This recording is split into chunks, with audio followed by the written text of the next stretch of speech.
নমস্কার জানিয়ে যে প্রেস ভাইরা এসছেন আজকে তাদের অভিনন্দন। কারণ দলের কথা আমরা আজকে বলবো, আমাদের সভাপতি বিশদভাবে আজকে আলোচনা করে দিয়েছেন। আমি শুধু এটুকুই বলবো যে 27শে ফেব্রুয়ারি আমাদের নেত্রী তথা মুখ্যমন্ত্রী মমতা ব্যানার্জি এবং আমাদের নেতা অভিষেক বন্দ্যোপাধ্যায় মূল মঞ্চ থেকে যেটা বলে দিয়েছেন যে ভোটার তালিকায় কারচুপি, অন্য স্টেট থেকে বাংলায় নাম ঢোকানো একটা এদের রোগ হয়ে দাঁড়িয়েছে, নাহলে ভোটে জিততে পারবে না বিজেপি।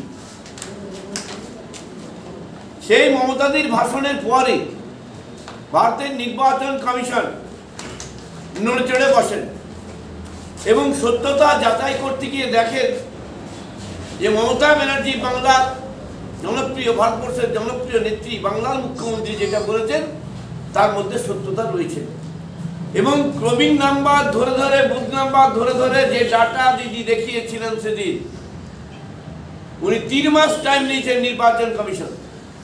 এবং আমাদের বাংলার ছাত্র, যুব, মহিলা, সংখ্যালঘু, ওবিসি, কিষাণ সেল, বিভিন্ন সেল যে রয়েছে,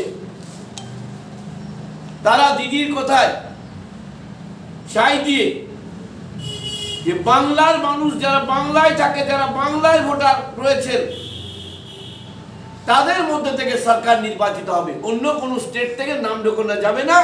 সেটার জন্য ট্রেনিং দিচ্ছে, প্রায় 1 লক্ষেরও বেশি কর্মী নেমে গেছে সক্রিয়ভাবে দলের নির্দেশ মেনে। তাই আমাদের প্রশিক্ষণ শিবির আরম্ভ হয়ে গেছে, সারা জেলায় চলছে, সারা ব্লকে, সারা অঞ্চল। আমরা চাইব যে আমার ভোটার আছে বাংলায়, আমি বাংলাতে ভোট দেব। কোনো রাজস্থান, গুজরাটি, হরিয়ানা, মধ্যপ্রদেশ, জয়পুর আমরা এখানে ঢুকতে দেবো না। 2 জায়গার নাম থাকবে, আর হিন্দু মুসলিম ঝগড়া লাগিয়ে ভোট করবে, সেটা মানুষ সজাগ, সেটা কিন্তু করতে দেবে না। সেটাই কিন্তু বিজেপি চাইছে, তুরপের দাস হিন্দু মুসলিম। এটা আমরা কোনো মতেই ফাঁদে পা দেবো না, করতে দেবো না, আমাদের দলের নির্দেশ আছে। আমরা চাইব মমতা ব্যানার্জি যে উন্নয়নমূলক কাজগুলি করে চলেছেন, সেই কাজ 100-রও বেশি গরিব মানুষ, খেটে খাওয়া মানুষ, অসংগঠিত মানুষ যারা পাচ্ছেন, ছাত্র, যুবক, মহিলারা ঘরে বসে, সেই সুযোগ ভারতবর্ষের কোনো মুখ্যমন্ত্রী দিতে পারছেন কিনা আমার সন্দেহ রয়েছে। তাই এই সরকারকে টিকিয়ে রাখার দায়িত্ব সারা বাংলাবাসী, আপনার আমার একা না, সারা বাংলাবাসী। মমতা ব্যানার্জি যে ধরনের মানুষের সুযোগ সুবিধা দিয়েছেন, বুথ লেভেল পর্যন্ত মানুষকে সম্মান দিয়েছেন, মানুষের বিভিন্ন কাজ দিয়েছেন, সেগুলো বাংলাবাসী মমতা দিকে চতুর্থবারের জন্য আবার মুখ্যমন্ত্রী চয়েস করবেনই করবেন, এটা আমাদের বিশ্বাস। 26,000 শিক্ষক, তারা শিক্ষিত সমাজের মেরুদণ্ড, তাদের শ্রদ্ধা জানায়। সুপ্রিম কোর্ট, হাইকোর্ট রায় দেওয়ার পর রায়কে আমরা মান্যতা সবাই দিই, সম্মান করি, কিন্তু যখন ছেলেমেয়েরা টিভিতে দেখছি কাঁদছে, মা আছে, বাবা আছে, ছেলে আছে, মেয়ে আছে, ঘর বাড়ি আছে, কে দেনাগ্রস্ত, কে লোন করেছে, বাড়ি করেছে, তারা খাবে কি? তারা বলছে আমাদের নামটা পেপারে বেরিয়ে যা মানে আমরা অসম্মানিত হলাম। এটাও বিজেপি করিয়েছে, জোর গলায় বলতে পারি।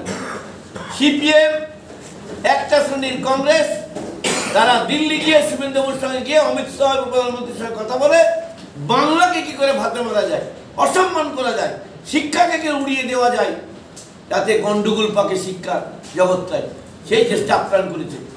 মাননীয় সুপ্রিম কোর্ট, হাইকোর্ট গতকাল আবার রায় দিয়েছেন না ডিসেম্বর পর্যন্ত তারা বেতন পাবে। তার মধ্যে থেকে রাজ্য সরকারকে বলেছেন আপনি কিভাবে নিয়োগ হবে সেই প্রস্তুতি তৈরি করে তাদের ব্যবস্থা করুন। তার আগে মমতা বন্দ্যোপাধ্যায়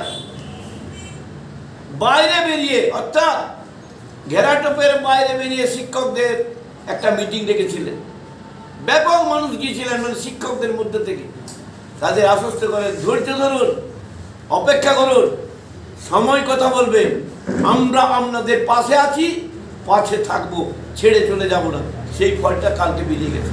ধন্যবাদ মুখ্যমন্ত্রীকে এবং আমরা যারা কর্মী রয়েছি, নেতৃত্ব রয়েছি, বিভিন্ন শাখা সংগঠন রয়েছে, জেলার সমস্ত নেতৃত্ব রয়েছেন, দিদি যে নির্দেশিকা দেবেন, অভিষেক বন্দ্যোপাধ্যায় যে নির্দেশিকা দেবেন, সেইটা মেনে মানুষের পাশে দাঁড়াবো, মানুষকে সম্মান দেবো, মানুষের কাজ করবো। নমস্কার। আমি একটু